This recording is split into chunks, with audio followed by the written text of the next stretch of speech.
Good evening, everyone. In the interest of time, we're very respectful of your time. Thank you first and foremost for coming out in this inclement weather. But we appreciate this is a really, really important topic. This is a topic that the council has been taking up for quite some time. And each and every one of your attendance here means the world to us. Can you guys hear me? All right.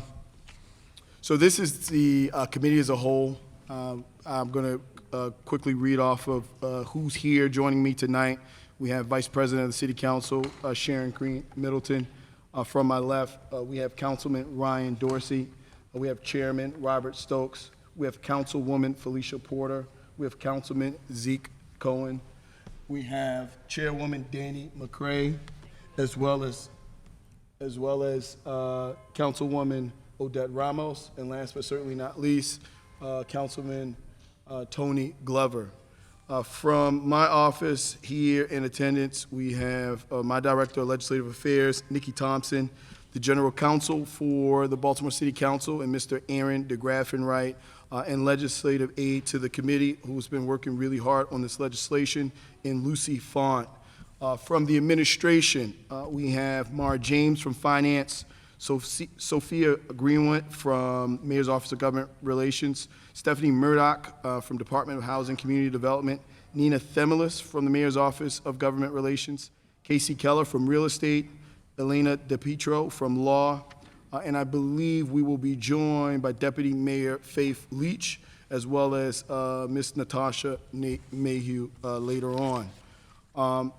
This evening is part of the City Council's pledge to house Baltimore. We're convening during the last week of National Fair Housing Month to continue this critically important discussion about the way land is disposed here in the city of Baltimore. I think I constantly say we still have not been able to get the empirical data, but if we held up 10 fingers and we talked about property in the city of Baltimore, going to speculators, developers, out-of-town folks, nonprofits, 9 of those fingers would go down. When we talk about developing and prioritizing the city of Baltimore and its residents to have access to the hottest commodity, the most important commodity that the city has today, a growing city has today, it would be through real estate. And all this program is doing, and all that we're talking about here today, is developing a registry to allow for the property that the city has the autonomy to sell, residential property to sell, to prioritize Baltimore City residents, to ensuring that the folks that have lived in our communities, the communities that have been disproportionately disinvested in, the communities that are byproducts out of failed and policies based off of bigotry, like redlining, the communities that we talk about crime, we talk about grime, we talk about all the issues, that the individuals that had to deal with those, that they have access and they have first seat in the line to buying property here at the city of Baltimore. Now, it's unconventional. We've never done it. When you look at the roles of property that's been selling in the past year, in the past 5 years, in the past 10 years, in the past 200 years, Baltimore City residents have never been a priority. The City Council is here through this legislation to make that happen, and make it happen in a major way. We would like, in this bill, to sell properties for $1. We also would like, through the American Rescue Plan money, to provide each property owner, not just the ones who purchased the property for $1, but also the ones who lived in these conditions that are owner-occupied in these same communities, $50,000 in construction costs to either rebuild the house if it's a $1 home, or to fix a roof, fix windows, fix porches, as it relates to owner-occupied properties there today. We have been working on this since November the 15th, I think was the date that it was introduced. Again, we knew that this was a really, really big bill, a substantive bill, and we knew it would take time, and that's what we're working through here today. So this council has been working extremely hard, working through dozens upon dozens of amendments. I believe this is our 9th, maybe our 10th hearing on this. We look to continue to participate in these very substantive discussions. The last thing I'll say is when this council took over, we said that we were going to be more than just constituent services. We said that we were going to be about developing policy that was substantive, that really go after and tackle the core and systemic issues that have plagued our cities for far too long. Well, you can throw a rock in East or West Baltimore, and I promise you, you will land somewhere where there's some level of vacancy. But more importantly, you will land somewhere where there should be some level of opportunity for Baltimore City residents. That is what we're here to discuss tonight. And again, I thank each and every one of you for coming out and providing your testimony. I hope that the legislation is something that you can be supportive of, and I hope that it's something that we can continue to work on, and we look forward to passage one day. So with that, I'm going to turn it over to my director, the Baltimore City Council Director of Ledge Affairs, Ms. Nikki Thompson. She's going to, at this point, go over some of the past amendments just to ensure that the council is all on the same page and we're all talking in one accord as it relates to the posture of this bill. Director Thompson, the mic is yours. Thank you, Council President. Good afternoon, good evening again to everyone. Nikki Thompson, Director of Legislative Affairs. Oh, can you hear me now? Is this better? Hold on, is this better? Can you all hear me? Okay, thank you. So I'm going to review the amendments, most recent amendments that were voted out by the entire council on March 3rd, 2022, which was our last committee of the whole meeting. And I'm going to start with Bill CB 210174, which is the Baltimore City Seniors Homeowners Grant Program. And these amendments for the council members, the date at the top is February 14th, 2022. So that you all are able to follow. And so this amendment, there's only one amendment for this legislation, and it is to strike the previous language that said the department shall, before accepting an applicant, require that the following criteria be satisfied. And the amendment is based off the law department's report and their concerns, which would instate an amendment that requires that officials, when accepting an applicant, must use the criteria that's set forth in the bill as a basis for their decision. And by using that criteria provided by the city council, the officials are prevented from exercising any discretion outside of what is provided in the legislation. Any questions? Oh, we'll move to questions after I go through the amendments. My apologies. Moving on to 210173, which is the Baltimore City Home Repairs Grant Program.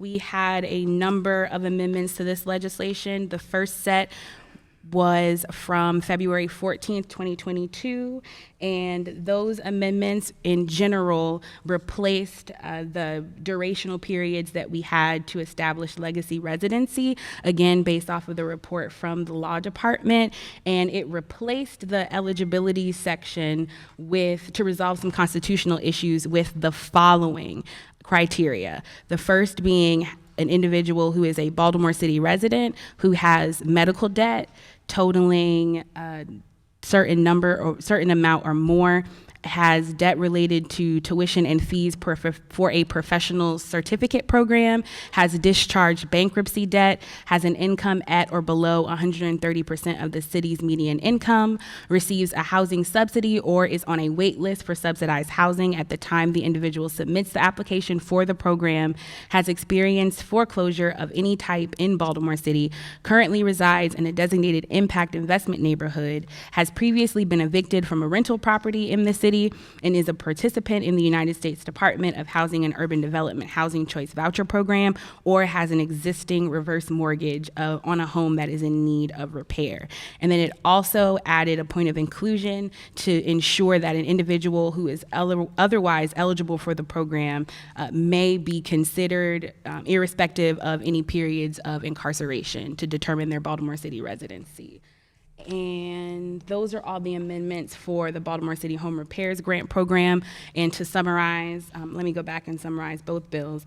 The Baltimore City Seniors Homeowners Grant Program, which provide up to $5,000 for seniors who are in need of paying fees, tax sale debt that may be owed in order to get themselves out from underneath foreclosure or their reverse mortgage. And then 210173, the Baltimore City Home Repairs Grant Program, is specifically for legacy residents who are homeowners, to allow them to have up to now $50,000 to be able to repair their homes for a number of issues, including code violations or bringing your home up to code. And moving on to, those are all the amendments for, oh, I'm sorry, there was one more amendment on 210173, and that amendment was on page 5 after line 25. We inserted some additional language to require that there's continued residency. So an individual who receives the funds from the program must maintain the property as the individual's primary residence for at least 5 years following the receipt of program funds, or they have to repay the funds provided by the program, because this funding is a grant. It's not a loan, and that is based off of recommendations from the law department as well. Moving on to the final bill, which is CB 172, the Baltimore City Legacy Residence Urban Homesteading Program. These amendments are dated March 2nd, 2022 for the council members who are looking on their pages. And the most recent amendments came first from the comptroller's office, which, based on their expertise, they suggested that on page 5 in line 21 that we add an and strike. It's a technical amendment on that same page, and strike lines 22 through 25 on the same page, and substitute in technical and as well. And then on the second amendment, on page 7, their next technical amendment was to provide for a signed acknowledgement that the applicant is accepting the property in its present condition.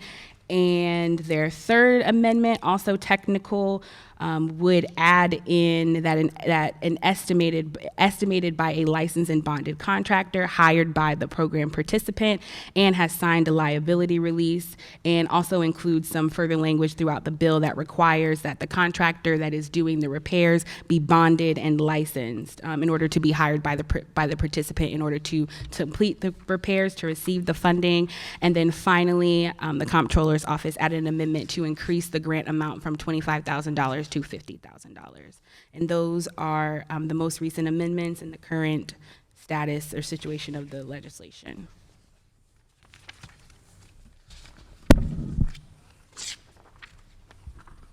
So at this time, before we go to public testimony, I don't know if from the council, if there are any questions or concerns. Just want to make sure we're on the same page of where we last ended from March the 2nd, or that from the administration.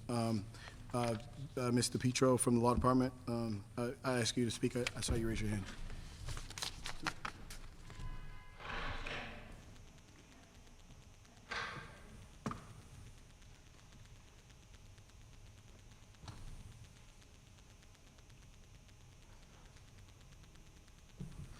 Try to speak now.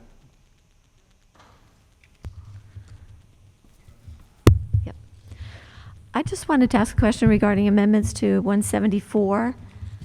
Not a question, but point out that I think that we might have left off an amendment concerning the name, the information that was being collected and kept. Did you read that? I didn't hear that one when you were reciting the different amendments to this bill. Did we vote on that one? Do you remember? We did. That was Okay, so that's why you didn't. You were only. Yes. You were only, okay, that's fine. Yes, we voted on that Oh, one. no, she I said just we wanted to did make vote on sure. it, yeah. Yes. Did you read that one? Yes. Are there any other questions or concerns? Ms. Stephanie Murdoch from the Administration, Department of Housing and Community Development. Thank you. Good, it's on. Excellent. Good evening, Council President and members of the committee. Stephanie Murdoch, Legislative Liaison for the Department of Housing and Community Development. Commissioner Kennedy expresses her regrets that she was unable to join us today. DHCD has had the opportunity to review the most recent interlineated version of 210172, as well as the two other bills that are under discussion tonight. We were provided an interlineated copy of the version of the bill on March 13th. It included, as you mentioned, amendments from the Council President's Office, suggested amendments from the Law Department and the Comptroller's Office as well. We appreciate the sponsor's attempt to incorporate some of the areas of concern outlined in the various agencies' bill reports. However, this does not change DHCD's opposition to the bill, and it does not address the root barriers to affordable home ownership. We continue to have unresolved concerns about the legislation as amended, and we are prepared to discuss them today with the committee if that should be the case. I just wanted to turn back to you if you'd like us to run through our concerns concurrently or one bill at a time. I would say if you probably could just run through all your concerns. I would think 173, 174 are probably minuscule in comparison to 172, the bigger bill.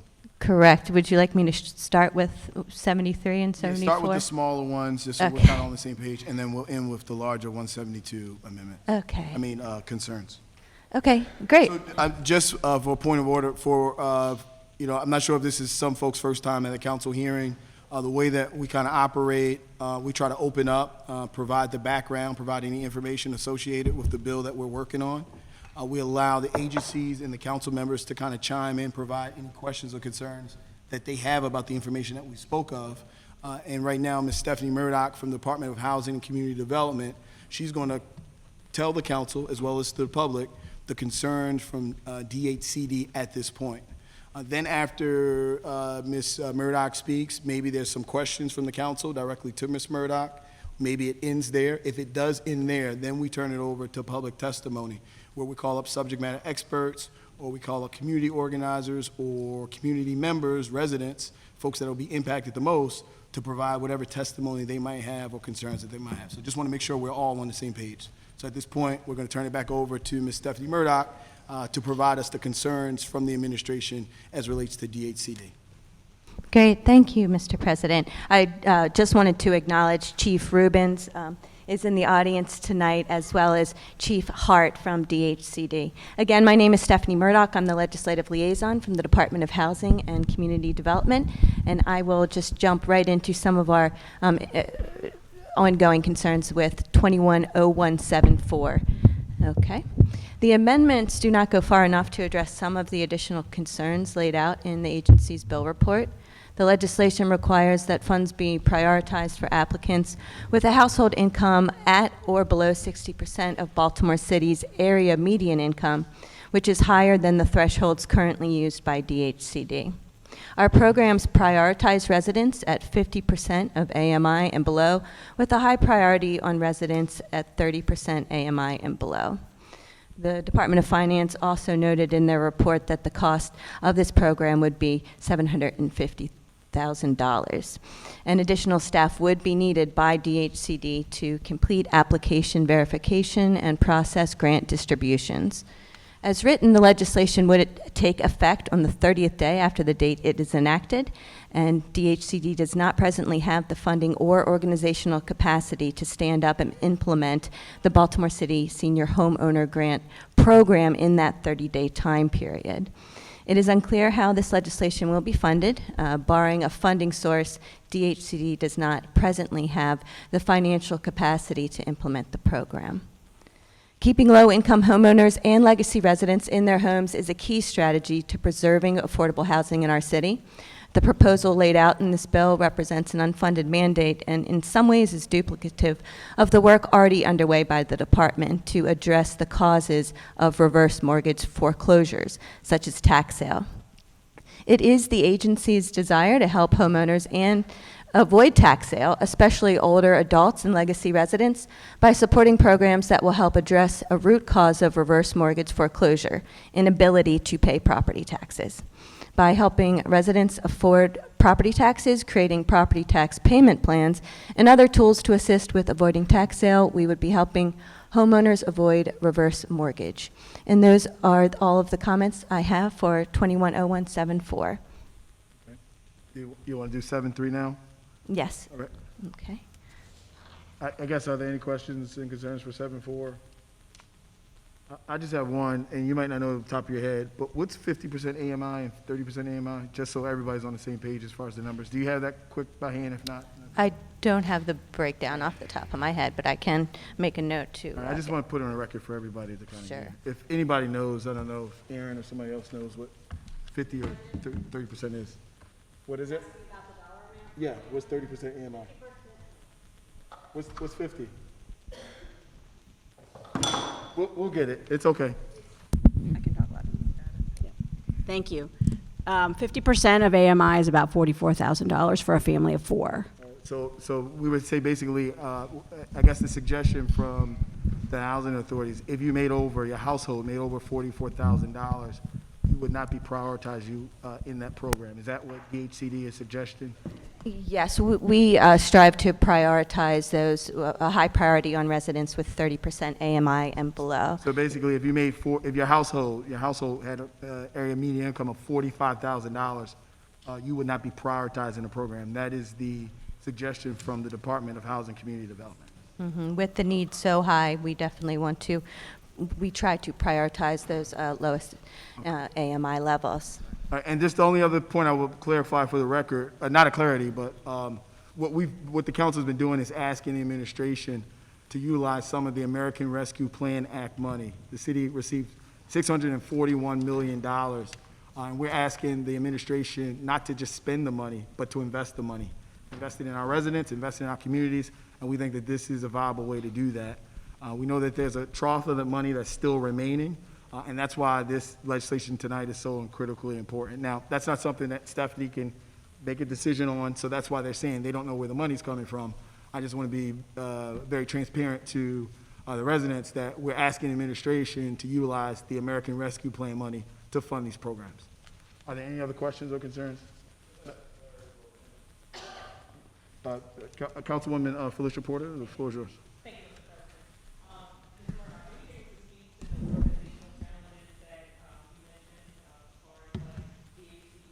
Implementing this program, executing this program, and could you speak to that?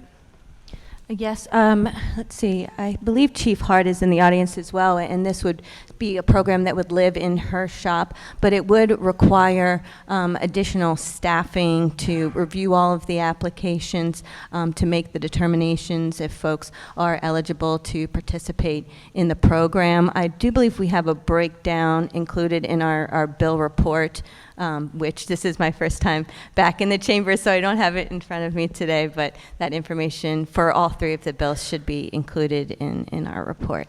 And I think Councilwoman Murdoch, Ms. Murdoch, Councilwoman Porter's concern is I think she needs additional details that was not in the agency report. This is something that she asked of us, so we'll be working with Department of Housing and Community Development to kind of fulfill her needs as it relates to the additional information that she would like that's not in the report. Thank you so much, Mr. President. May I ask another question, Yeah. sir? Thank you. And could you speak to the current challenges without this program that Housing and Community Development undergoes currently with our current stock of housing and code enforcement and different things like that? Mm-hmm. Well, with City Council Bill 210174, we don't have a program similar to that at this point, but right now for instance, for City Council Bill 210173, which is the home repairs bill, there is a significant backlog of need for residents that need assistance, say repairing a roof or a furnace. I don't have the numbers of the backlog, but it does exist, and we could get that for you after the hearing. So just a quick follow-up, Ms. Murdoch. Could you talk about those programs? Any of them offer anywhere near $50,000? If not, how much do they offer? How do those programs kind of operate and work? Mm-hmm. Yeah. Again, those are all outlined in our bill report as well for the various programs that the Office of Home Ownership and Preservation offers. Some of those are related to emergency repairs. Some of those are geared towards seniors. We could perhaps have Chief Rubens come and take the mic if she's able to. She can definitely come up if she like. If she's here, she can I'm sorry, I meant Chief Hart. It's not a problem. I guess what I really, the core of my question is, my assumption is there are no programs that are like what we're trying to do here. I just want to make sure that we don't group them all together. I think when we talk about the dollar amount, I think when we talk about specific to home ownership, that's just not related to emergencies, but that's been related to the equity that's been stripped out of these properties because of the disproportionate amount of disinvestment from the city, from the state, and from this country because of programs like redlining. That is really where the heart is. I mean, when we look at some Baltimore City neighborhoods and we take them in black communities and we look at the same exact housing infrastructure, we look at the same architects, we look at the same builders, the same building supplies that were built during the same times, and we put them in white neighborhoods, the property value is 5, 6, 7 times more. And I think that that is really where the heart is, that because of the lack of disinvestment, the property value, the equity just isn't in the properties. And we know for middle-class homeowners, many times they lean on their property equity to put in a new roof, to put in new windows, to do that maintenance. So I think the real root of my question is, are there any programs that the city currently has today that prioritizes those owner-occupied residents who do not have that equity that's built into the program? You can speak on it, or Ms. Hart can speak on it. Yeah, Ms. Hart, would you care to come up to the microphone? Yes, I can kind of get us started related to 210174 in particular, which is the mortgage. It's really 7.3, the home repairs. Oh, you're asking about 7.3? $50,000. Oh, okay, sure. Hi, good evening. Okay, just to speak in reference to the home repair programs, the traditional programs that we have that go through the state, those are in reference to the loan to value. So they are a combination of grant and loan programs. In addition, we have the money from Affordable Housing Trust. That is 50% or below of AMI. We prioritize at 30%. That goes up to $25,000. We're able to layer programs, so it all depends on the scope of work, and that's the nuance of every application that we get. We have to look at the scope of work. And so what we're looking for, especially because you're mentioning the ARPA money that we've already been allocated, you might see an allocation for healthy homes, and then there's also an allocation for hubs. The idea, again, is that we layer all of that money. So what we had to do in the past was do the most important thing first, and to leave the house as safe as we could. What we'll be able to do with the ARPA money is to start completing scopes of work. So if somebody comes in and they need a roof and a furnace, we'll be able to do we'll be able to do everything or what's within the parameters, like I said, of the scope of work, if that makes sense. So once we have the additional funding, we won't necessarily be able to put a specific dollar amount. It will be based upon what is needed in each individual house, if that makes sense. No, that's great. I think the real big point of clarification is, again, the prioritization of 50% or AMI or below. And there's many folks have households in our communities that make more than $44,000. And so that's the other piece of it. So when the ARPA money does come into play, we will be able to go up. The plan is to go up to 120%. We did identify what was said in past hearings. I think it was Councilman Bullock that raised that point. So we have been listening about what the needs are. So even though the traditional programs are at a lower AMI, with the ARPA money, we will be able to go a little bit higher. The caveat with all of that is that it has to be a COVID-related impact. So again, it will be the applications that come in, we have to screen them based upon making sure that we identify for the federal government and be within their parameters of what a COVID-related impact is, because all of that money is tied to COVID. So that's great to know, particularly the increase of AMI. That's something we've been pushing. I guess from the agency report, if you guys could change that in a report, because I think that's one of the big things that you're holding up as some concern with this program. The only thing I'll say specific to the repair bill, it is also based off of other repair bills around the country.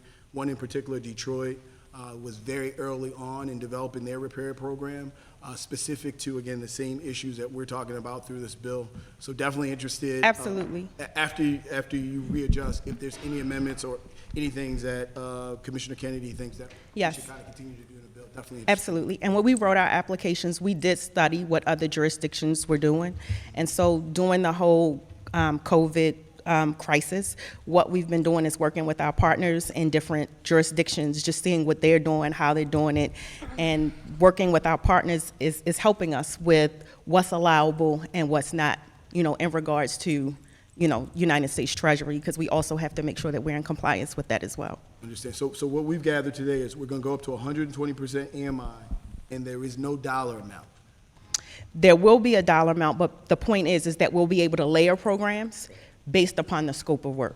So it's all dictated based upon the scope of work. So for instance, we wouldn't take an application and say, okay, you have $75,000 available, you have a blank check of $75,000. We would have a construction building inspector go out, assist with the scope, review the house, and see what health and safety things need to be done.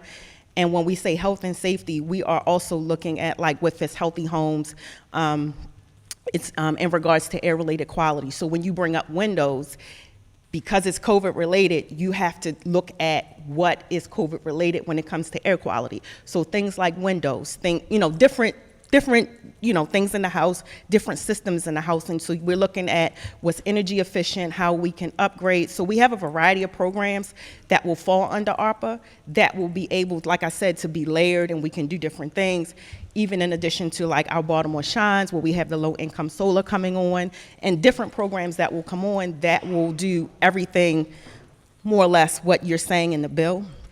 But it's just written differently because we have to meet all of these different nuances, because each program makes us do something different. So we just have to look at, so what we strive for in our shop is to look at the application in a comprehensive way and say, and not traditionally what we would used to do and say, okay, it's this one thing and that's it. How can we leave the citizen better than we found them by completing the scope of work, and what can we add to it? Got it. Thank you so much. Okay. Are there any additional questions? Chairman Stokes? I just have a comment. Ms. Stephanie, you talked about the staffing, and I hope that working with the administration, the city council, and your office, Mr. President, that we can get the staffing, because I'm looking at this map. In the 9th district, almost 5,000 vacant houses. In the 7th district, 2,100. In my district, almost 2,000. In the 13th district, 1,800. In the 6th district, 12. That's almost, if you add it up, it's almost 14,000 vacant houses. And they mostly in African-American poor neighborhoods. So all I'm saying with the administration, with the housing, with you, Mr. President, we have to find the staffing to make this work. Because if we don't, the seniors and people live next door to them houses, they sick, they got mold, people dumping, you got homelessness, you got squatters. It has not changed. So I hope we can work with the administration to create some positions to have the staffing to address this, because if we don't do it. So, and it's- I'm let me sorry. I'm Go ahead. Sorry. So this map can change, because if we don't get the staffing to do this, I don't see how the map can change when we got people living in vacant houses all their life, 2 houses in one side of the street, and the other houses, 10 are vacant. People getting sick from this. We got seniors who I know can't even fix their roof because they on a fixed income, and they got water coming in their house. So I just want to say we got to make this happen. We have to create these positions over in housing so we can address this map. Thank you. Council. Hello? I seem to have lost. Okay, I'm back. Yes, thank you for that comment, Councilman Stokes. I just wanted to point out, of the inventory of 15,000 vacant houses, about 90% of them are privately owned. So this Dollar House program, I just want to make sure everyone understands, it would be applied to the city's inventory of city-owned properties, not the privately owned vacant properties. Just wanted to make that clear. That's also a good point that everybody heard. Ms. Murdoch basically said the overwhelming majority of vacant property here in the city of Baltimore is owned by private owners. Whether it's the city sold it to a nonprofit, whether it's somebody that inherited from a family member, but it's privately owned. This bill is to address the city-owned properties. What we're saying for the city is let's prioritize our residents to purchase these properties. Because what we know is 90% of the disposition, the sale of property, residential property, from the city of Baltimore to other folks, or to nonprofits, or to speculators who somewhat live out of town, or to developers, and it's hardly ever to residents of Baltimore. We're asking the city to prioritize those sales to city residents. We know as inflation continues to rise, home prices will continue to rise.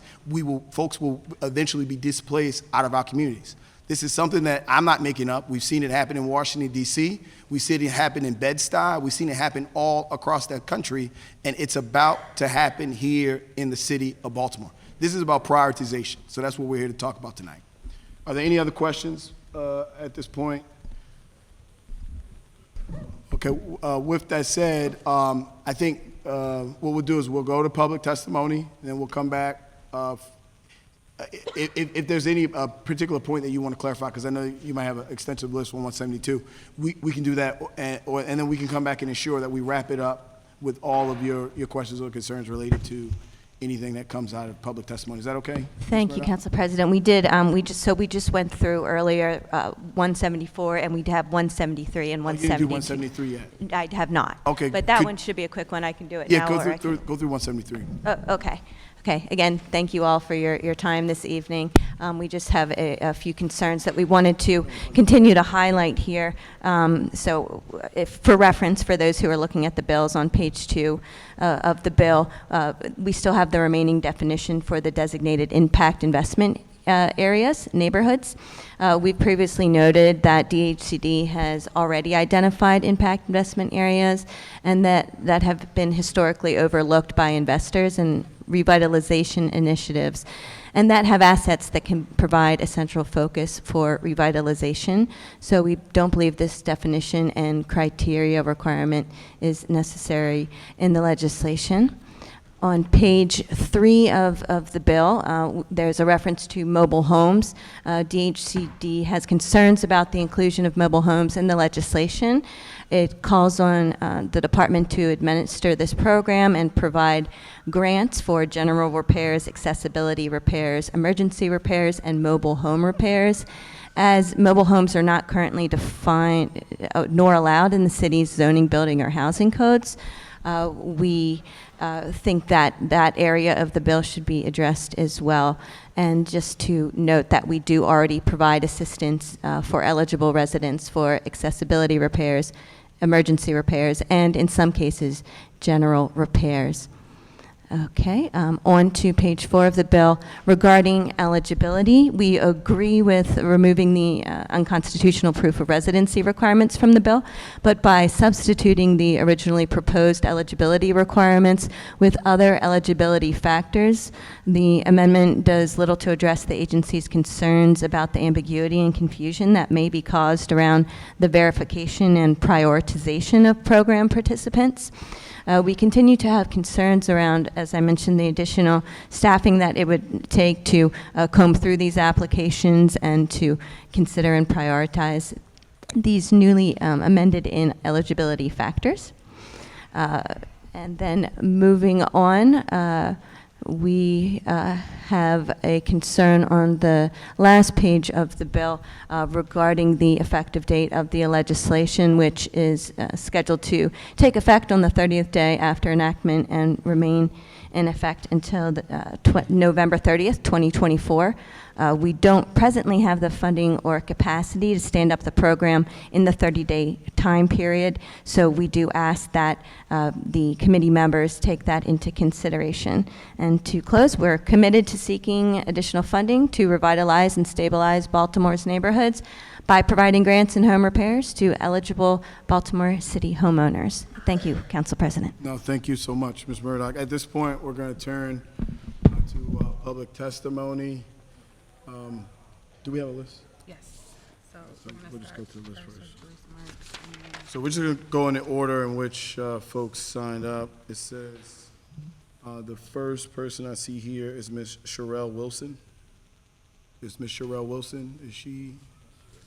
There she is. Nate, if you could help Ms. Sherelle come up.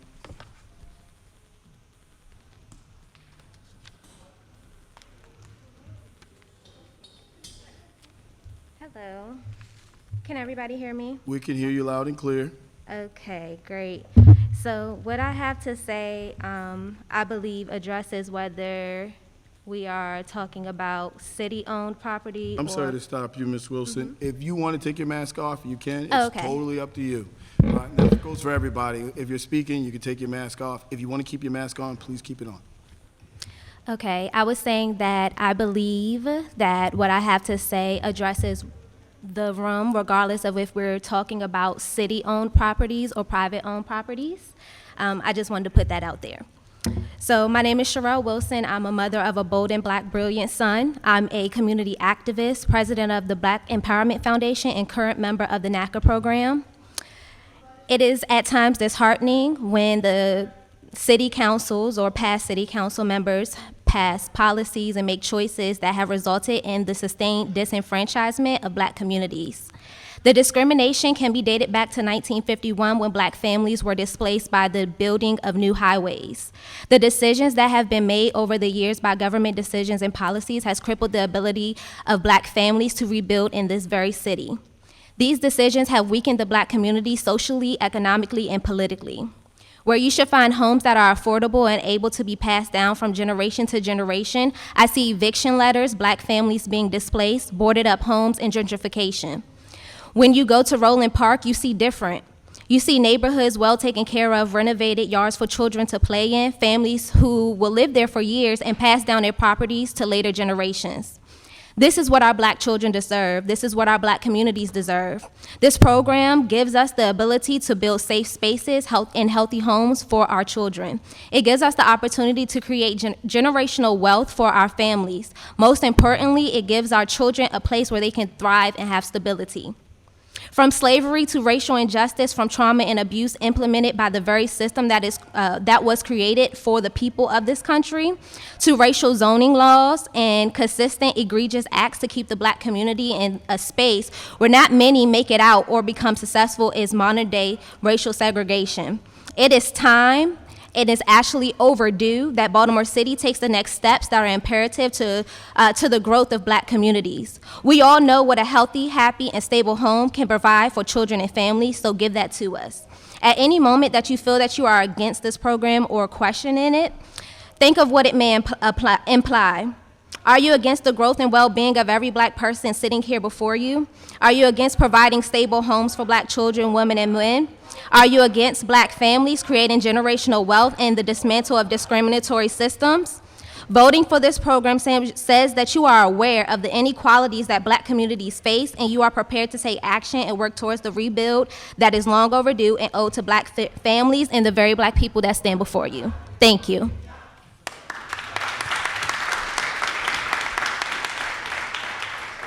Thank you. Next, I have Mr. Jermaine A. Jermaine A., are you here? But Jermaine, before you come, we're going to have Mr. Bruce Marks. He was the first on the list. So, Mr. Marks, you can go over your testimony. What is going on? Okay, guys. Yes, come on. Let them hear us. Let them hear us. Come on, let them hear us. Brendan Scott, give us a shot. Affordable housing, what we got. Brendan Scott, give us a shot. Affordable housing is what we got. Brendan Scott, give us a shot. Affordable housing, what we got. Come on, guys. Let them hear us.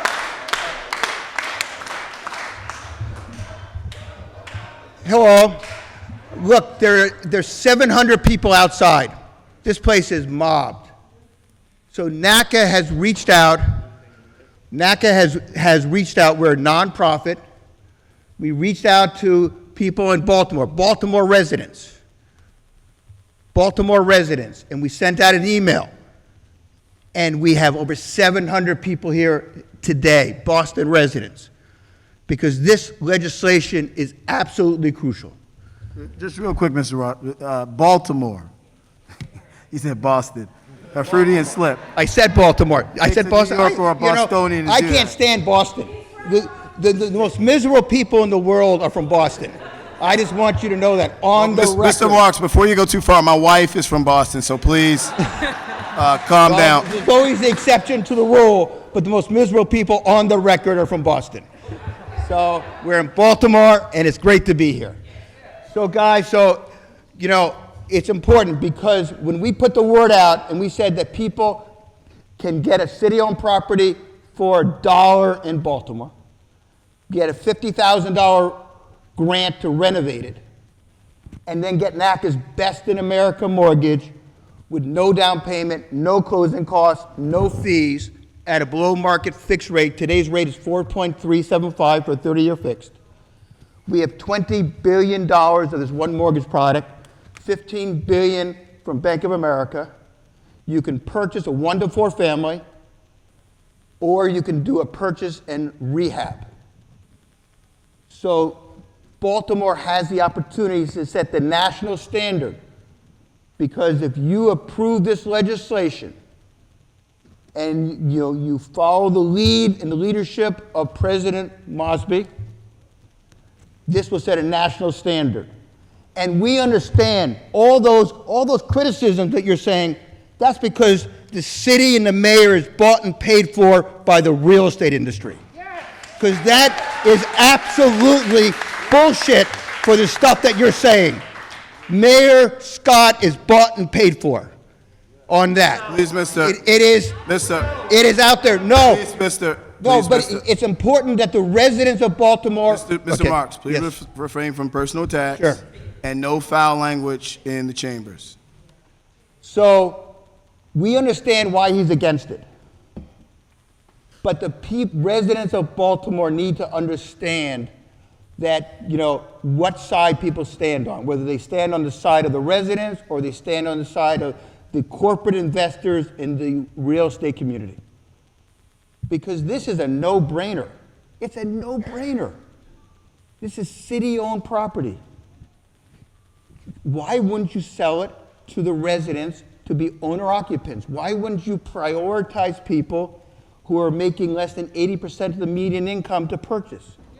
Why wouldn't you trust the lenders who make the decision on the appraisal issue and all that, and not use nonprofits who are well-intentioned but do a very small percentage while the big players are buying up all the properties in Baltimore?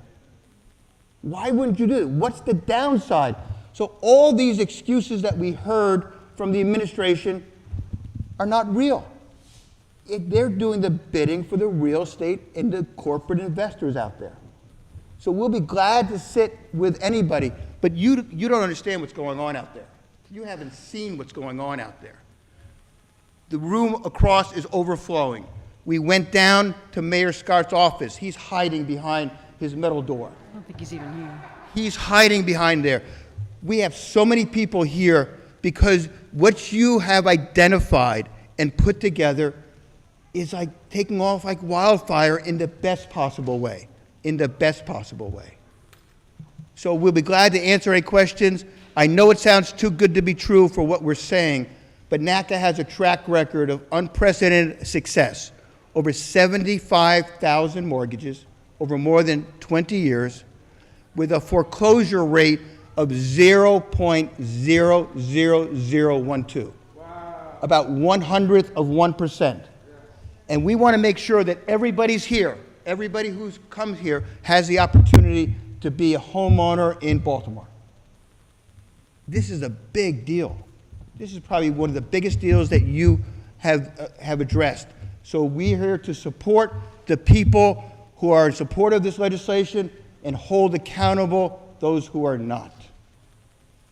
And yes, we're passionate, but we should be passionate because this is a game changer. So thank you very much. Thank you. Thank you, President Mosby. Thank you. I have questions, Mr. President. Mr. President, I have a question for Mr. Marks. I have questions. Yes, sir, excuse me.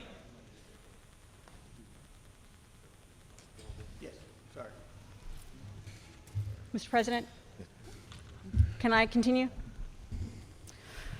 Mr. Marks, thanks for meeting with me earlier today. I had a couple of questions for you. In the bill, the way that it stands now, there is a requirement that the person would live at the property for a certain, while it's being rehabbed. How does your loan product, if you're the one helping to make this happen, work in that regard? Because what you I just want to correct the record, Councilwoman. It does not say, it's a rehab program. So most of these properties are completely vacant. Right. Similar to the house I bought. No roofs, no back walls, some are Right. shells. Right. So the legislation doesn't require that they have to live in the property. What it requires is that they have to settle on the property. So they have to buy the property, hopefully for $1 from the city. I didn't see that that particular piece of it was taken out in the No, amendment. it just, that's completely, I mean, we can go over it with you, but no, it does not say the person has to live in the vacant house while they're going through the renovation. But your point is, but if I can address your point, because I think because any other mortgage, you're right, that when you close on that mortgage, even though you're not living there, you would have to pay the mortgage payment as well as your rent. With the NACA program, the bank eats the cost for the first 6 to 9 months, because you cannot afford to pay the mortgage and the rent at the same time.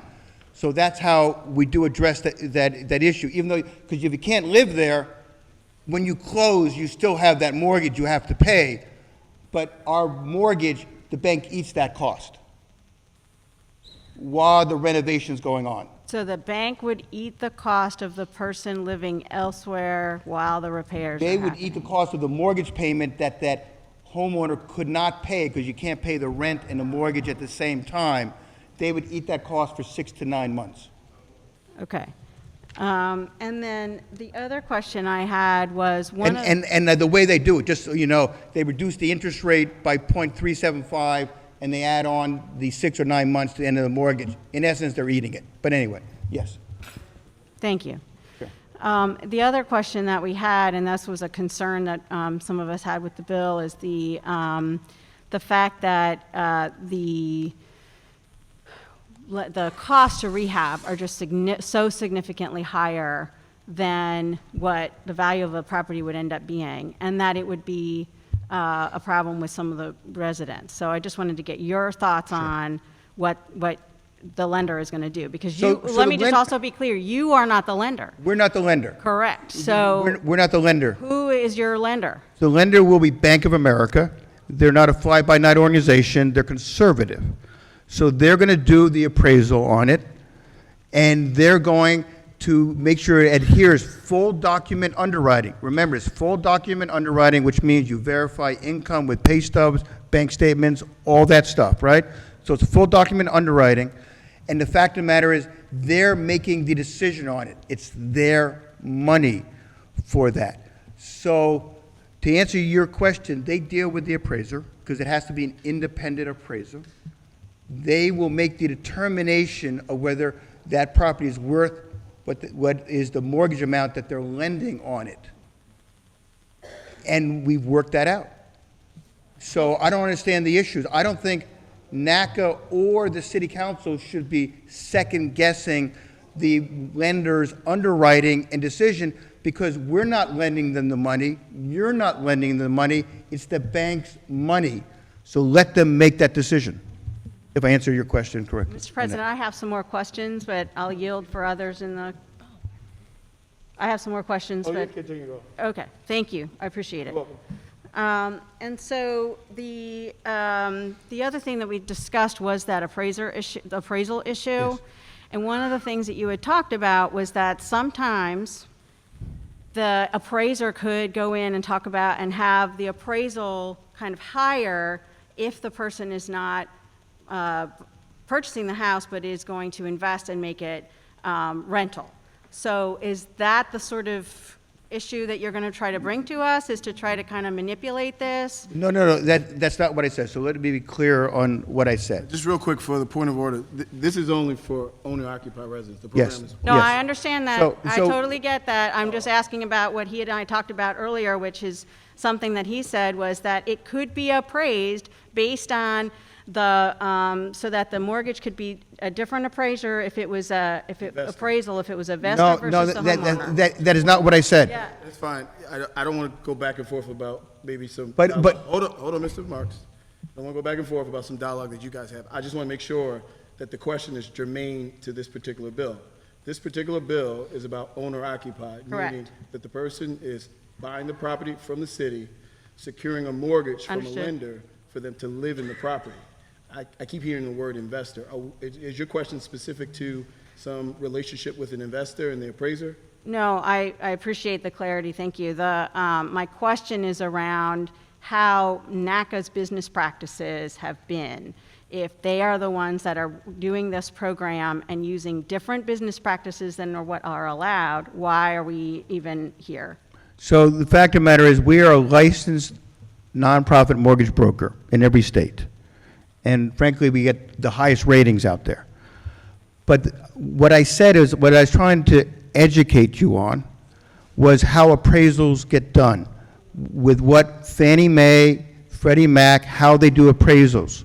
There's various ways that the industry does appraisals, because sometimes the comps are not as accurate as other means are, but it's industry practices. This is conventional industry practices. But to address your other issue about if you're underwater, what NACA, and remember, NACA was in the forefront of fighting the predatory lenders. Right across the street at the convention center, we had tens of thousands of homeowners where we're modifying mortgages on the spot. The fact of the matter is, what we know is you determine an affordable mortgage payment. So even if the property is worth less, you can afford it because you have affordable mortgage payment that doesn't change. So you benefit when it goes up, and you're secure when it goes down, because that's the reality of the real estate industry. It's not always going up. The key part is an affordable payment. The mortgage crisis was occurred beginning on February 2008, when payments would double. So those mortgages were structured to fail. The mortgage crisis was a homeownership deception scheme, because those mortgages were going to go from $1,000 to $2,000 and $3,000, and no one could afford it. So what NACA does, and that's why we have one of the best performance, if not the best performance in the mortgage industry, because it's always about an affordable payment that never changes. That never changes. So I would appreciate, I didn't say what you're saying, I was trying to educate you on the realities of appraisals. Thank you. And, you know, on your previous point about the housing crisis in 2008, I think we all agree that the issue there was that there were balloon payments at the end, and that's what got people in trouble. No, they weren't a balloon payment, excuse me. It was a reset. That means that after a period of time, the payment that someone had would reset, not a balloon payment, would reset, and the payments would often double or triple. It was not at the end of the loan. We were there doing it, with all due respect. So I also looked you up on the Better Business Bureau, and Yes. there's several complaints about your loan servicing, and I'm wondering how you can answer that. It looks like people were upset about the customer service and about, you know, how things were handled. And, you know, it's been an issue that some of my housing counselors that I looked up after we met had been concerned about when I mentioned that you were here. So if you could address that question, that would be helpful. Look, we have 3 million members. We do 30% of the counseling in the country. There's 1,700 counseling agencies. We do 30%. You can ask HUD. We get the highest rating of any housing counseling agency in the country. So we're always looking to do it better. We don't service loans. The bank services the loans. Right, but you So- provide housing counseling, And, which and then- we do it better than anybody else does. Just ask HUD. We get the highest rating from them, as well as from the regulators on the broker. But let's keep the focus, because I don't understand why you're doing the bidding for the real estate community out there and can't for the accuse me of investors. that. You can't accuse me of that. So, Sir, you can't I, accuse me of I that. think that your Look, residents, that Mr. your voters need to President, hold you Mr. accountable. President, look, sir, you cannot accuse me of that. I have been working in this field for Mr. 30 Marks. years. Mr. Marks. I am the one. Mr. Marks. Oh, Councilwoman, we will I just keep- did. Mr. Marks, we will keep, You're not from here, sir. You're not from here. You don't even know. Mr. You Marks, don't even please. know. Miss- You are not from here. Councilwoman Ramos, Mr. Marks, can we please keep decorum in the chamber? We need to keep decorum. Now, the personal attacks, I think Ms. Ramos, she looked up. Please. She looked up, she's had some issues, she brought those issues up. I think you have the right to address those issues. You're purporting yourself to be an amazing organization. You have a whole lot of members that are supporting you in that, and I think you have a lot of empirical data to state that. It's just that straightforward. But the personal attacks, particularly of members of this council, are completely unacceptable. The personal attacks as relates to being in this chamber of the mayor of the city of Baltimore are unacceptable. We're here to talk about the substantive legislation of this very important piece of legislation. We're talking about creating opportunities for home ownership and generational wealth for communities of color that have been completely left out for as long as this country has been around. This country was built off of property. At one point, I would have been property. Now we're talking about real estate property. And we're talking about doing it in a way that is equitable and that's open for everybody. Now, I said at the beginning, this is unconventional. You know, people aren't used to prioritizing Baltimore City residents to own Baltimore City-owned property. That is a fact, all right? That's a fact. And with that, there could be many different pathways up the mountain, but what we will not do is personally attack one another. We will keep decorum, all right? So with that, I would ask that you apologize to Councilwoman Ramos. She's not standing up for anybody's industry, none of that, we can not put that motivation on her. And if she has any additional questions or concerns at this time, I'm going to allow her the chance to air them out. Was he going to answer my question?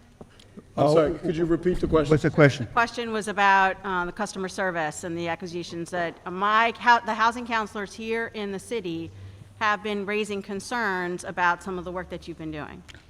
We'd be glad to address any customer service, but I would like to say this. We have 700 people here. You cannot get 700 people here who support NACA and support this legislation if we didn't do an awesome job. Well, And yes, I do take it personally, because it is personal. Everybody we work with is important. Everybody we work with, and I do take that personally. So I do take that as a personal attack, because I'm personally committed, because I founded this organization 37 years ago. I'm personally committed to work with everybody to make sure they get the best service possible out there. So I do take that personally. I Excuse me. understand, and Mr. President, we are on you and I are on the same page, all of us, in trying to make sure that we're improving communities and addressing vacant and abandoned properties. This is something that I've been working on for a really long time. When I hear from my friends in the industry that there might be concerns, that is what, in the housing counseling, nonprofit, I've done it's like we understand. So there are still some concerns about the bill that I have, and I appreciate your time. Mr. President, thank you, and I yield to my colleagues. Thank you. And to the rest of the chamber, again, it's of the utmost importance that we respect one another. We might have different ideological differences, different viewpoints, but it's really important that we respect one another, and that's how we will always function here at the City Council. Next up, we have, I believe, some questions from Councilman Cohen from the 1st District. Thank you, Mr. President. Welcome, Mr. Martz. Just want to let you know that the council member from the 14th District is one of our city's foremost experts on affordable housing. So the person that you are personally insulting is deeply invested in this work. And to say that our mayor is not bought and paid by the real estate industry, that's an outrageous Councilman claim. Cohen, we've gone over that. That's an We're not outrageous gonna claim. belabor That's that. an Councilman Cohen, we've gone over that. I think I did a good job of controlling the chamber to go back and forth. Well, with I this feel man. I feel on behalf of my colleague and my mayor that I'm going to need to express On behalf my of the City concern about Council, it. Mr. President, I did that. Now, do you have a question? Yeah, I do. Ask it. Sir, so I want to understand the relationship between NACA and the City Council. Were this legislation to pass, this is the first time I'm hearing about NACA entering into the picture. So can you sort of help me and help the public understand what the relationship is here? Sure. I appreciate the question. So we're not getting any money. NACA's not getting any money from this, not any counseling money, not any money.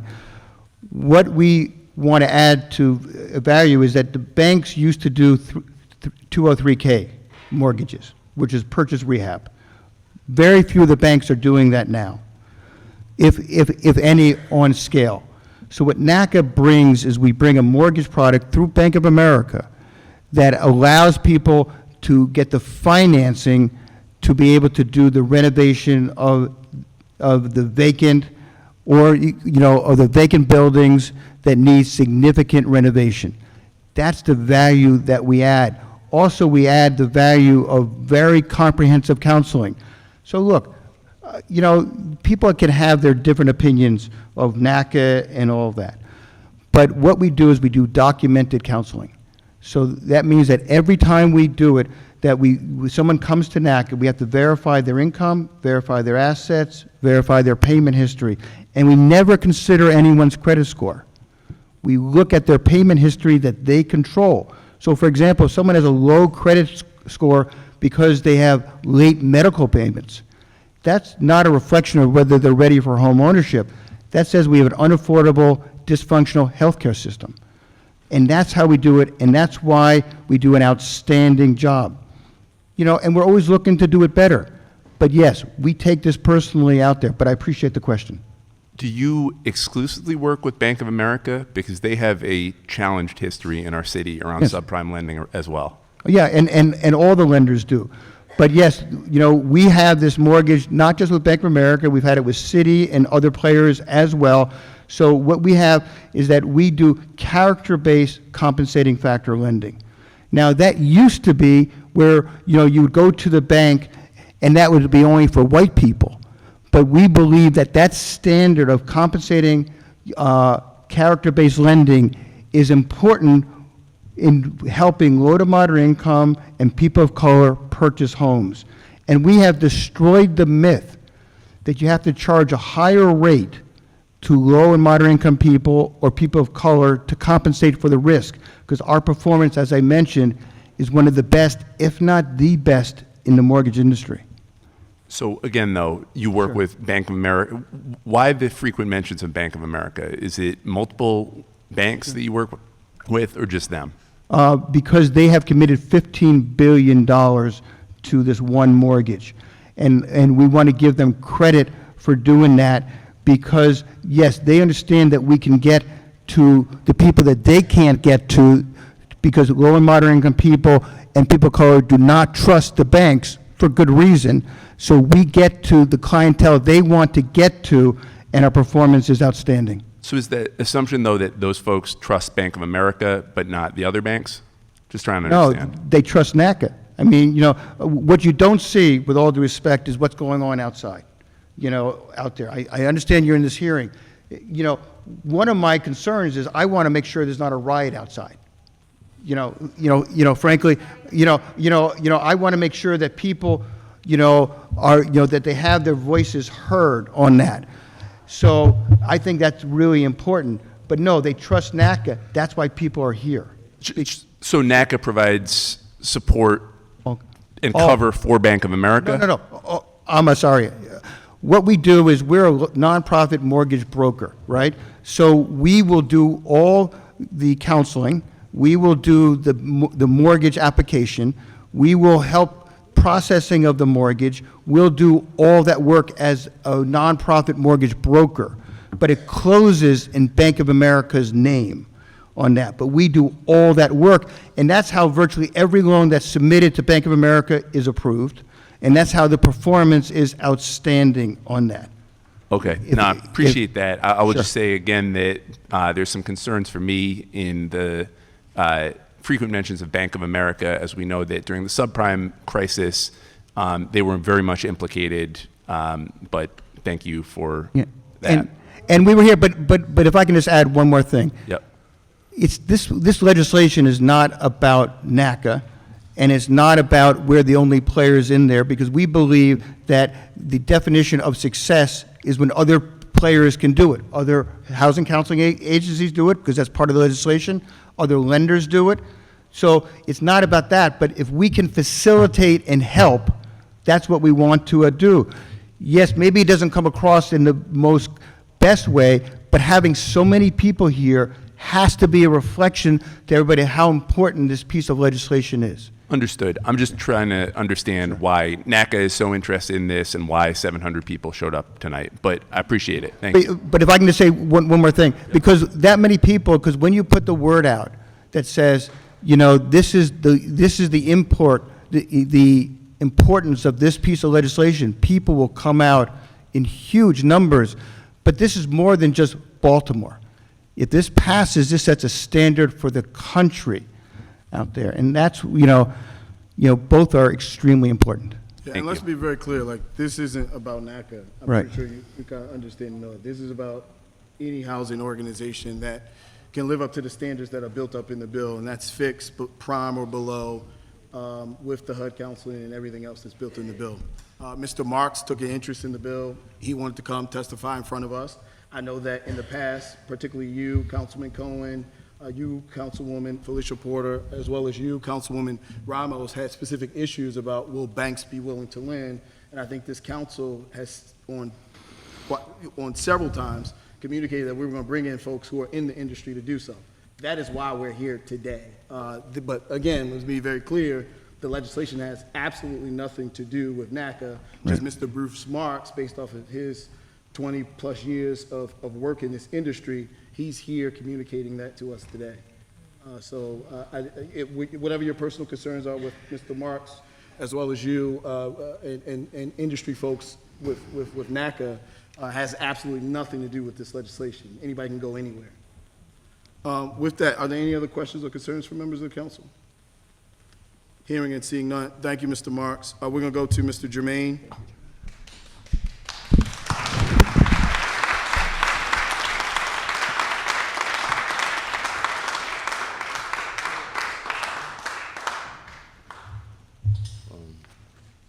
How y'all doing?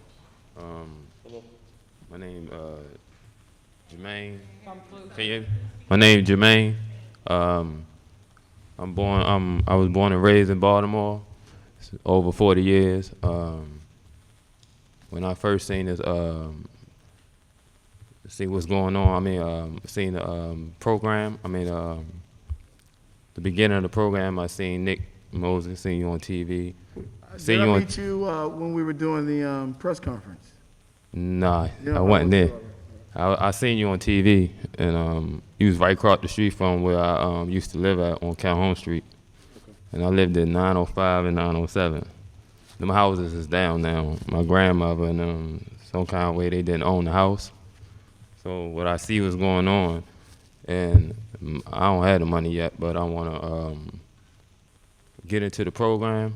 But and I want to make sure that it don't. If I do, start getting into trying to own a house, that I don't end up like my grandmother and grandfather. And I'm on disability, so I want to know, would you be eligible because you're on disability? And I already got housing. I'm in Douglas Homes, and but I ain't from East Baltimore. I'm from West. So I've been trying to get back over West Baltimore since 6 years, 7 years. Once housing came, they just took me and, sent me. So I want to make sure, will I be able to get the help, even though I don't have the money or the, the money, like, what is that? Just in case can't get a dollar home, will I be able to, my income, will they, will they accept, will they have people to come to help me and, provide me to go to get my, get everything I need, and for right now. That's actually a good question. Just for everyone who's going to come after Mr. Maine, if you have questions, this is not the time where we're going to answer like questions and answers back and forth. You can let us know what your questions are. I will address Mr. Jermaine's question. Any money that you can utilize today for housing, be it a voucher, is acceptable through this program. That's what it literally says that in the bill.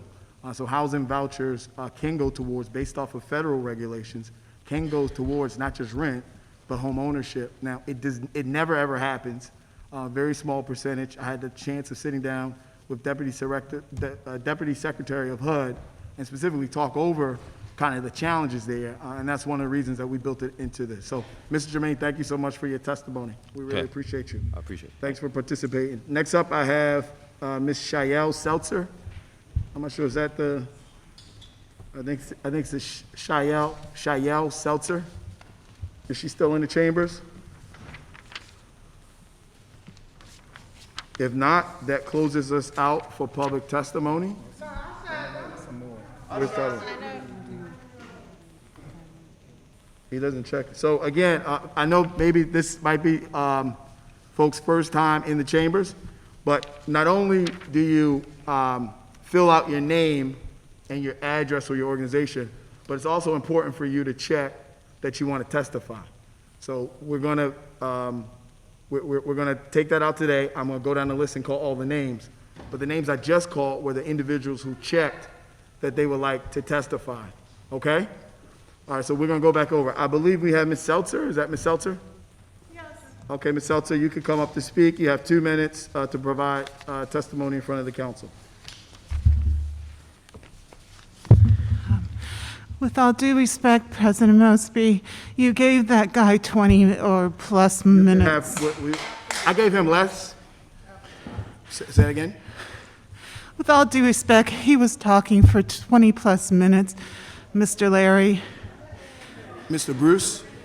Mr. Larry, I don't know his name. Bruce Marks? Okay. I'm not with that group. Yeah, okay. I'll just provide you clarity. There's no 700 people here. I'll provide you clarity. So on the council, there's something called panel discussion.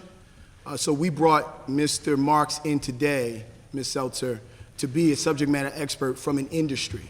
So what we wanted him to do was to provide testimony about his experiences and allow the council members to ask him questions. So now we're in the point of public testimony where you're going to provide us your testimony, your concerns, your complaints about the bill, your liking of the bill. Please don't move forward. Your liking of the bill, but we will not ask you questions, nor do you ask us questions. So this is a different round. That's why we have. So at this point, you begin your testimony. My name is Shael Seltzer. I live in Liberty Square. It took me well over 4 years to have a stable place to live. I was able to buy a house through neighborhood housing services. I had a treacherous time.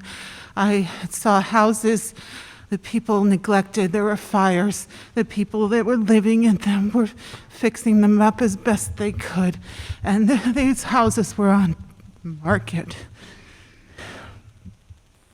We have a crisis in this country. We don't have enough tradespeople. All wonderful plans, not wonderful plans, but you're not going to have any people to work. We need a carpentry school. We need to do what Baltimore used to be famous for. What I read online, your website's woefully outdated.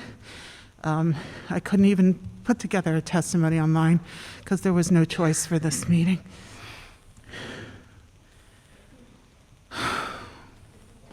I wrote this peace resolution. I sent it to all of you. I have asked you repeatedly for a meeting, and it's not occurred. The 21st anniversary came and passed. We've not enacted the peace resolution. It's already a done deal from 21 years ago, when Mayor O'Malley was the mayor. Where B. Gaddy introduced this, and Reverend Miami, Norman Handy. We need to make reparations. If all these people came in 1910, Mayor John Mayhew who was actually for social justice. He was wondering where are all the people, and he signed the redlining, the ordinance that said we need to have pure colored and non-colored blocks. In 1968, President Johnson, the Fair Housing Act passed, and people in Baltimore figured out a way to do these rent-to-own deals. What I'm hearing is from that Larry guy is a whole rent-to-own money from some other place. I read what's online. It says you have to rent the dollar house for 2 years, $1 to each. So you're paying $2 for a house that's still not fixed. And this part was taken off, but that you could only live in the neighborhood that you were living in. I mean, and Ms. Seltzer, if you could wrap up in the next 30 seconds. so the thing is, Have decorum in the council chambers. We'll be respectful of everyone's testimony and everyone's opinion. Ms. Seltzer, please continue in 30 seconds to wrap up. I need more time. So, Ms. This Seltzer, is yes. too important. $50,000 I just heard about is not enough. Reparations, transforming Dollar House into reparations through Baltimore, blessed with abundance of houses and fixing Habitat for Humanity style partnership, perhaps before the $1, that these houses will never be neglected again because the amount previously used for rent would go into escrow, perhaps creating a Bank of Baltimore again, perhaps having microloans, paying property taxes and insurance, as well as for upkeep and repairs. I speak from personal experience. My mortgage for my house is set up that way. So I pay my mortgage, and I prepay property taxes, and I prepay property insurance to neighborhood housing services. We have to make sure that these houses are never neglected again. Thank you, Ms. Seltzer. We need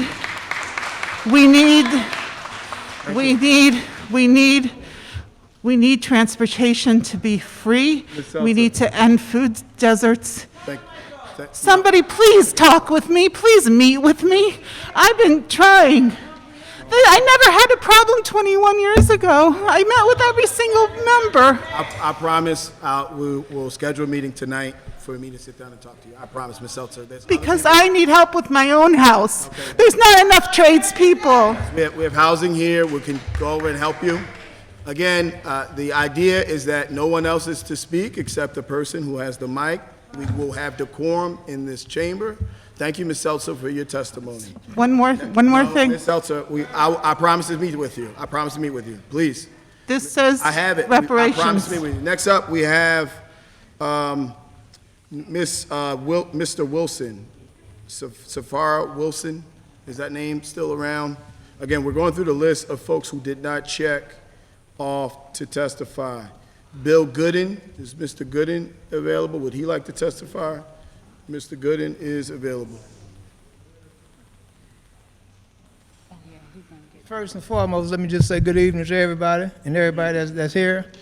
I know y'all not gonna ask no questions and you're supposed to make statements, but I have several statements. One, I wish that y'all would have had an opportunity because it's another dollar housing program that Tyrone Bowles been doing for years, and it would have been good for him to make a presentation to the council so these here dollar programs could be compared.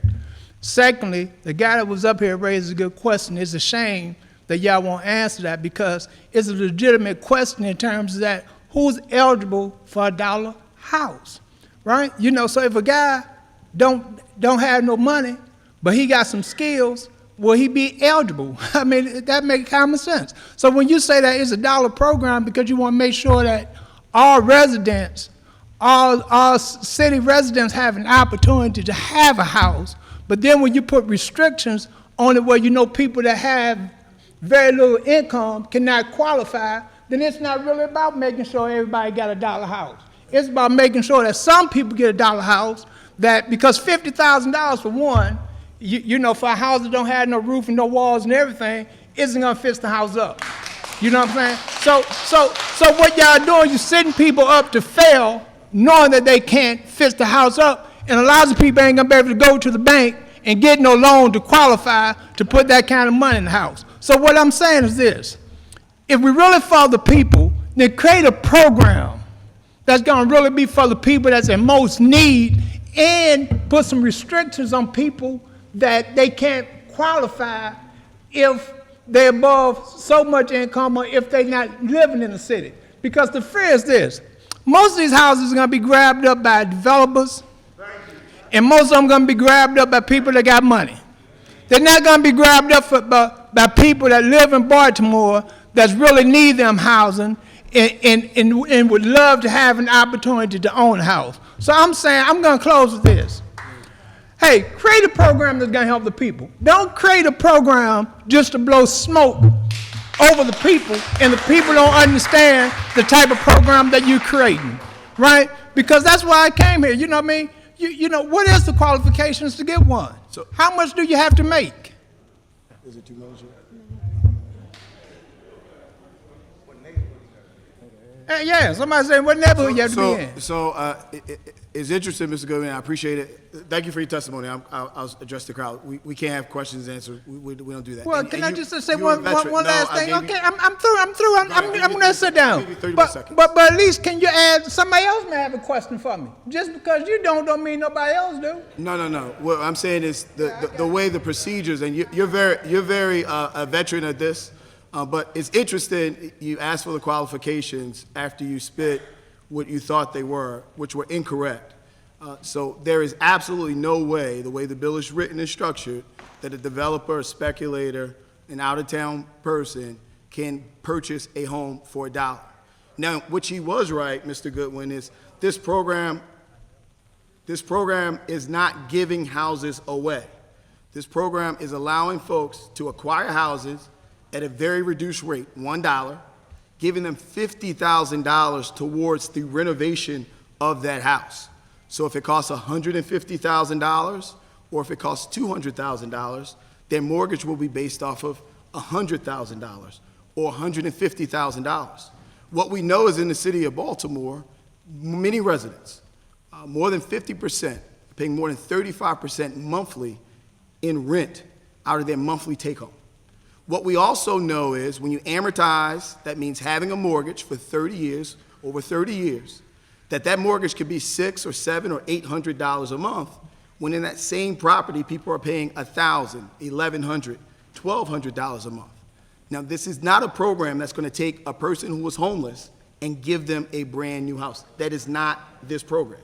I'm not saying that this program is not, there shouldn't be other programs to provide pipelines for home ownership for homeless people, but this is for the working class, the folks who will quickly be displaced out of being able to own property in the city of Baltimore, like we see in Northeast DC, like we see in Bed-Stuy, New York, like we see in Harlem, New York. This is a program, again, for folks who have had to live with the crime, the grime, and the blight, who are renters in our city, the folks who are leaving our city at enormous levels, moving to Pikesville, moving to Owings Mills, moving to Randallstown.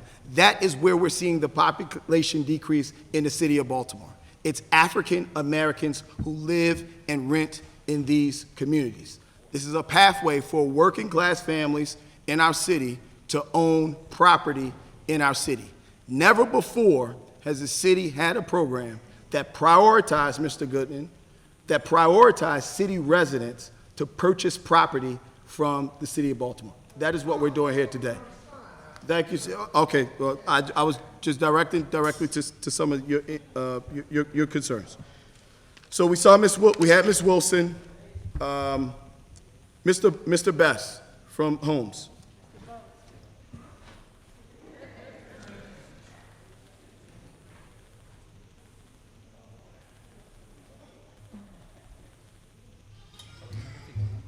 Yes, how's everybody? Good evening. My name is Lieutenant Colonel retired Tyrone Bosch, United States Army. Okay, we have a program, and I'm not knocking your program, it's help people, God bless you. But with our program, since the city gets all their money back, it's a loan program at 1% interest to the people. So let's say it costs $100,000 to restore a house. At 1% interest, it costs about $300 a month for the mortgage, okay? At the same time, we want to take minority contractors, pooling minority contractors instead of these developers getting corporate welfare on the people's dime. Joe Biden ain't send that money to the city to make rich people happy. So what we want to do is make sure minority contractors, pool minority contractors, are training young people in the trades caught up in the criminal justice system to restore these houses. Because it takes plumbers, it takes the electricians, it takes carpenters, and as I said before, the last time I worked, I'm a master plumber, I'm a master HVAC technician, and I'm a master gas fitter. The last time I worked for somebody else, I'm my own business now, I was making $35 an hour as a master plumber. Okay, so what we need to understand is that we have an economics problem. The unemployment rate in Santana Winchester is 50% for black males aged 16 to 64, mainly for criminal records. We have a judge, her name is Judge Pastore. She's going to work with us and try to send young people to jobs and jobs training. She's been very successful in that program. It's at a 6% recidivism rate. The recidivism rate in Baltimore City is 73%. It doesn't take 3 years to commit a crime. It takes 3 years to get caught. Meanwhile, these people are making our neighborhoods unsafe, okay, while they're waiting to recidivate.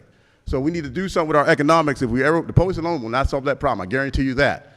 So the problem is we're letting people out of jail with just closing their back, all right? And if you tell the man, you put him out of jail with a criminal record, he's going to self-recidivate. That's not going to happen. So if we don't get control of our economics, the drug gangs will hire him because he's more qualified to have a criminal record, all right? And 81% of the people killed in Baltimore, 81% of the people murdered, not all, 81% have criminal records, mainly for drug dealing. Okay, so Judge Pastore wants to get people out of that lifestyle that leads to murder and being murdered. And if you got a job during the course of the day, you don't have time to shoot somebody in broad daylight anyway or getting shot. So this is about empowering our people with economics and not just giving away corporate welfare to corporate vampires. Thank you for your time. No, thank you so much. www.baltimore, the number4homes.com, www.baltimore, the number4homes.org for more information. We have a meeting on April the 30th at the Jude Hill Y, 1609 Jude Hill Avenue at 12:30. Jude Hill Y. Be there. Thank you so much, Mr. Best. That ends public testimony, I guess, for council members remaining. Any additional questions, concerns, or comments at this point? Hearing and seeing none, this will adjourn this meeting. Please stay informed. Please stay in touch. This is one of many others that we will probably have to ensure that everyone's on the same page. Thank you, Baltimore. We absolutely love you. Please get home safely.